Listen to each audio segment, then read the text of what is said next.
네, 지금부터는 보이스피싱, 이른바 전화 금융사기입니다. 이 이야기 좀 해보겠습니다.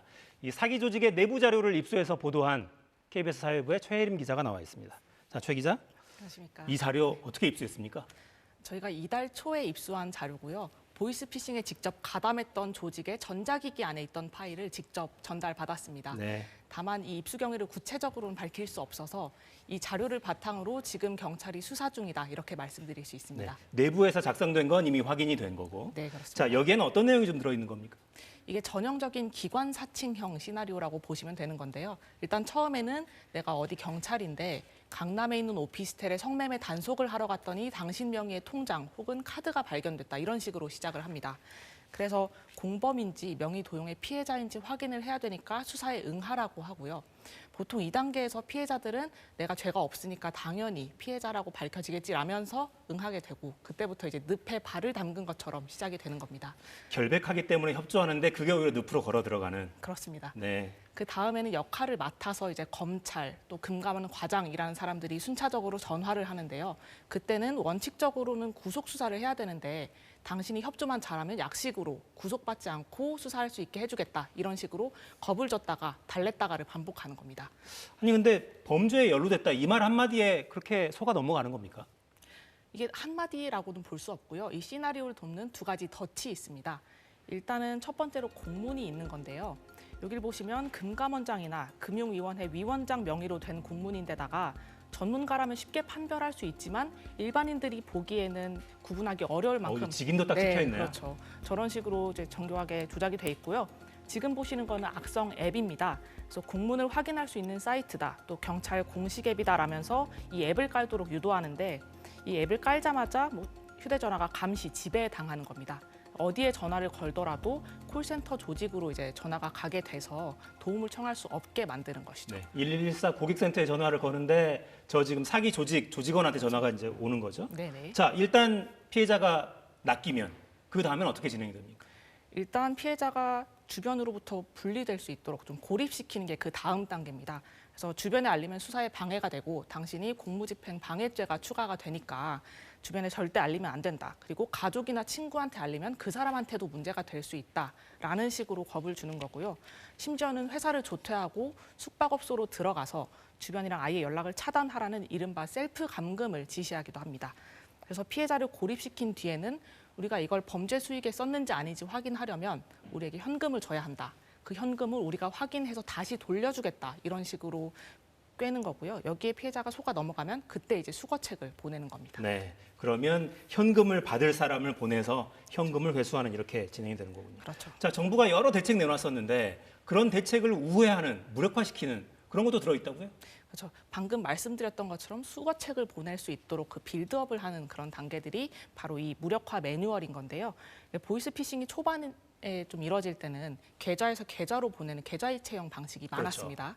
근데 금감원에서 이를 막기 위해 자금을 아예 뺄 수 없도록 출금 정지를 내려버리니까 힘들게 피해자를 속이더라도 그 수익을 손에 얻을 수가 없었던 거죠. 그래서 대면 편취형 같은 경우에는 수거책이 잡힐 때까지 그 자금을 빼돌릴 수 있는 시간을 벌 수 있는 것이고 또 수거책이 잡히더라도 그 수거책이 ATM으로 보내기 때문에 자금을 막을 수가 없어서 조직들에게는 오히려 대면 편취형이 훨씬 더 이득인 겁니다. 그러니까 수거책이 여러 피해자들을 만나면서 돈을 수금을 하면 곧바로 ATM을 통해 입금하고 송금하고 이런 형태니까 결국에는 범죄 수익이 들어가는 그 마지막 저수지를 확보하기까지는 시간이 또 걸리는 거군요. 네.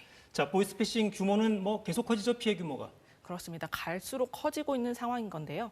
여기 통계를 보시면 이 시나리오처럼 기관 사칭형 보이스피싱의 피해를 입고 신고한 건수가 지난해에만 8,900건입니다. 액수로는 2천억 원에 달하는 액수고요. 또 2006년 이후에 15년 동안 누적된 피해액이 3조 8천억 원을 넘어섰습니다. 더 큰 문제는 한 건당 피해 액수가 갈수록 늘어난다는 점인데요. 2019년에는 1,700만 원 수준이었는데 3년 만에 2,500만 원으로 늘어났습니다. 네. 근데 사실 이 전화금융 사기가 아주 새로운 범죄는 아니어서 아직도 이런 거에 속나? 이런 눈초리도 있을 것 같습니다. 그렇습니다. 실제로 저희가 만난 피해자 중에서도 본인이 당하기 전에는 보이스피싱 같은 거에 왜 당하나 한심하게 생각했다는 분도 계셨습니다. 하지만 검찰, 경찰, 금감원식으로 좀 완벽하게 역할이 짜여져 있는 사람들이 순차적으로 전화를 하면서 겁박을 하다 보니까 판단력이 흐려질 수밖에 없는 건데요. 실제 보이스피싱 음성을 들어보시겠습니다. 대답. 넵. 대답! 넵. 내가 넵 그딴 식으로 하지 말랬지. 검사가 한가한 줄 알아요? 거의 군대처럼 이렇게 윽박 지르고 그런 상황인 건데요. 이렇게 윽박을 지르면 수사 경험이 없는 일반인들은 좀 겁을 먹고 움츠러들 수밖에 없습니다. 일단 위축되겠네요. 그렇죠. 네. 그리고 보이스피싱을 당한 피해자들을 오히려 한심하게 보는 눈초리 때문에 어디에 털어놓을 수도 없다는 게 더 큰 문제인데요. 피해 이후에도 그래서 정신적인 고통을 호소하는 분들이 적지 않습니다. 네, 실제 피해자의 말을 직접 들어보시겠습니다. 사건에 대해서 말을 못하고 있는 상황이에요. 금액 자체도 워낙 크고 결국 범죄자들을 잡아야지 해결이 되는 문제인데 그러네요. 일단 속는 과정에서도 스스로 주변에서 떨어져 나와서 숙박업소로 들어가라 이렇게 지시하기도 하고 일단 속고 나면 아 내가 이런 거에 속았구나 이런 자책감도 계속 들 거고 주변에 도움을 청하기도 좀 어려워지는.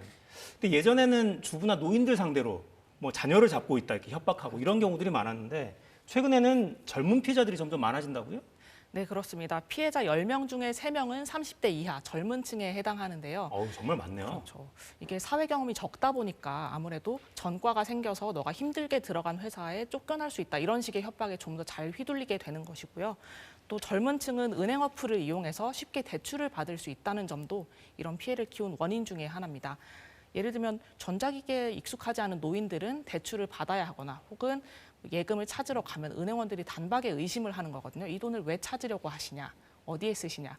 그러면 그때 이제 발각이 돼서 그렇죠. 아예 이제 은행원들의 피해죠. 기지로 이거 막았다 이런 기사도 정말 그렇죠. 많이 나오니까. 네, 뭐 표창도 많이 받으시고 그런 경우가 이제 종종 있는데 젊은 층들은 은행에 갈 필요가 없고 어플로 5분이면 대출을 받게 되니까 그 돈을 바로 그냥 대면 편취에 그냥 피해를 당할 수 있다는 게 또 취약한 점입니다. 네. 참 모바일 뱅킹 이런 거에 익숙한 게 또 오히려 피해를 입기 쉬운 그런 조건이 또 되네요. 자, 정부가 이거 하루 이틀 문제가 아니기 때문에 여러 대책 내놨잖아요. 그래도 뿌리 뽑히지 않는 이유가 또 뭐겠습니까, 그럼? 이게 보이스피싱 범죄의 조직 특성상 일망타진이 쉽지 않다 이렇게 보시면 됩니다. 1년이면 평균적으로 보이스피싱 관련 피의자가 3만 8천 명 정도 붙잡히는데요. 3만 8천 명. 네. 그중에는 98%가 수거책이나 대포통장 명의 대여를 해준 사람들이고 총책은 2%밖에 되지 않습니다. 100명당 2명꼴만 핵심 피의자고 나머지는 다 뭐 끌려 들어갔거나 명의를 도용당했거나 대부분 이런 분들이군요. 네, 그렇습니다. 그나마도 이제 이 2% 안에 콜센터 직원 혹은 모집책 이런 사람들까지 포함이 돼 있어서 실제로 사무실을 대여했거나 사무실 비용을 낸 그런 진짜 총책 같은 경우에는 더 적게 잡히는 것이죠. 그래서 보이스피싱 기사의 댓글을 보시면 이런 뭐 계좌번호나 번호 다 나와 있는데 왜 추적을 못하냐, 잡지 못하냐 이런 지적들이 많이 볼 수 있습니다. 근데 이거는 보이스피싱 조직의 특성을 좀 이해하셔야 알 수 있는 문제인데요. 일단 조직원들끼리도 가명을 써서 서로 구분도 안 되는 거고 수거책 한 명 잡는다고 해서 그 사람이 총책을 알 리도 없는 그런 완벽하게 분리된 구조라는 게 일단 첫 번째고요.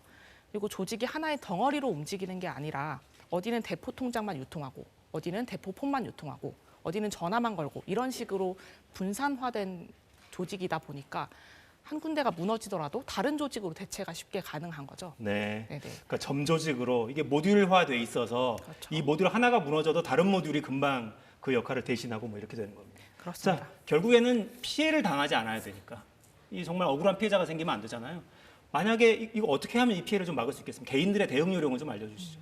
개인의 대응 요령이라면 일단 모르는 전화는 받지 않는 것, 그것이 최우선입니다. 개인정보뿐만 아니라 뭐 자금이 얼마가 있으시냐 혹은 이체를 해달라 이런 식으로 요구가 들어온다면 무조건 거절을 해야 되는 거고요. 또 경찰은 링크 주소로 유포된 앱은 절대 받지 말라 이런 식으로 당부하고 있어서요. 시티즌 코난이라고 경찰대에서 만든 보이스피싱 방지 앱이 있으니까 시티즌 코난. 네, 네. 그걸 미리 깔아두시는 것도 추천드릴 수 있습니다. 또 추가로 중요한 거는 보이스피싱을 당하는 사람이 따로 없다. 이걸 반드시 명심하셔야 되고요. 뭐 재미로 한번 들어보자, 어디까지 하나 들어보자 이런 것도 굉장히 위험하거든요. 내가 모르는 사이에 어플이 깔려 있을 수도 있는 거라서. 그래서 전화가 올 경우에는 전화를 반드시 끊고 금감원에서 신고전화 1332나 인터넷진흥원 118로 신고해서 그 번호를 차단하는 것이 가장 중요합니다. 네. 자, 보이스피싱 방지 앱도 있군요. 시티즌 코난. 그리고 전화번호 저희가 지금 아래 알려드리고 있습니다. 금감원 1332, 인터넷진흥원 118 이런 곳에 연락하셔서 혹시나 걱정되신다면 도움을 받아보시는 것도 좋겠습니다. 자, 최 기자 여기까지 듣겠습니다. 감사합니다. 네, 저희 오늘 준비한 내용 여기까지입니다. 내일 돌아오겠습니다. 4시엔 사사건건.